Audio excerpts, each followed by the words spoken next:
રાજકોટમાં પ્રદ્યુમન નગર પોલીસે ઘાસમાંથી સોય ગોતવા જેવી ઘટના ઉપરથી ઉચક્યો પડદો। ગત 14 જુલાઈના રોજ શહેરના પોપટપરા વિસ્તારમાં થયેલ પરપ્રાંતીય યુવકના મોતને આકસ્મિક ઘટના ગણાવી પોલીસને ન ઉતરી ગળે અને યુવકનું મોત આકસ્મિક નહીં જાણી જોઈને હત્યા કર્યાનો કર્યો પર્દાફાશ। શું હતું યુવકની હત્યા પાછળ સમગ્ર મામલો? રિપોર્ટર ભરત ભરડવા સાથે Rohit પોજાણી, India 24 news, Rajkot. પ્રનગર police સ્ટેશનમાં ગઈ તારીખ 14 જુલાઈના રોજ એક અકસ્માત મોતનો બનાવ સામે આવેલો જાહેર થયો, જેમાં એક વ્યક્તિ છે પિન્ટુભાઈ, એમનું બિલ્ડિંગ ઉપરથી પડવાથી મૃત્યુ થયું। આવી અકસ્માત મોત આવી અને પોલીસ સ્ટેશન તરફથી એની કાર્યવાહી કરવામાં આવી, પીએમ કરવામાં આવ્યું મરણ જનારનું।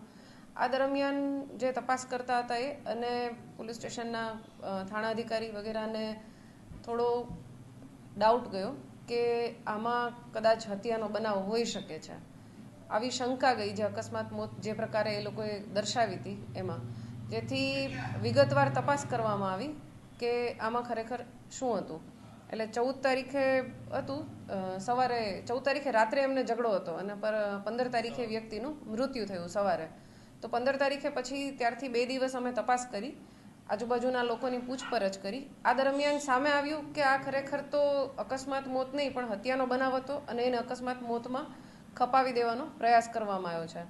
ડિટેલ જાણી તો એમાં જે મરણ જનાર છે એ અને આરોપી છે સુરેશ હેમતા વાસ્કેલા કરીને, એ બંને પિતરાઈ ભાઈઓ થાય છે અને એ બંનેને પહેલાં ઝઘડો થયો મટન બનાવવા બાબતે।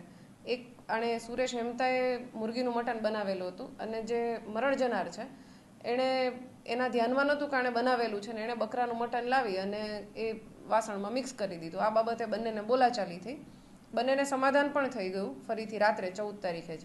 ત્યારબાદ આ બધા સાથે બેઠા હતા, કેમ કે ભાઈઓ છે અને મિત્રો છે એટલે 4-5 જણ સાથે બેઠા હતા।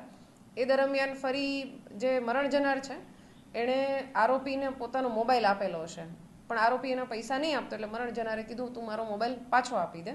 એટલે એ બાબતે ફરીથી ઝઘડો થયો અને બધાએ ફરીથી ટ્રાય કર્યો એને સમજાવવાની। તો આરોપી જે ચોથા માળે આ લોકો બેઠા હતા ત્યાંથી પહેલાં નીચે ઉતર્યો, 3જા માળ સુધી ગયો અને પછી અચાનકથી પરત આવી, કોઈ ગુસ્સાના કારણે કે કોઈ પણ કારણે પરત આવી અને જે મરણ જનાર બેઠા હતા ચોથા માળે એની જે બિલ્ડિંગ છે એની પાડી પાસે, તો એણે ત્યાંથી ધક્કો મારી અને એને નીચે પાડી દીધા, જેના કારણે આ જે મરણ જનાર છે એનું મૃત્યુ થયું।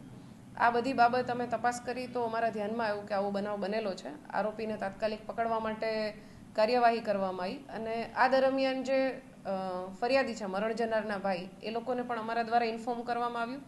આ દરમિયાન એમને પણ આ બાબતે જાણ થઈ કે ખરેખર આવો બનાવ બનેલો છે, એટલે એ લોકો અંતિમ વિધિ કરી અને ગઈ તારીખ 18 તારીખે ફરિયાદ કરવા આવેલા હતા, એમની ફરિયાદ દાખલ કરવામાં આવેલી છે।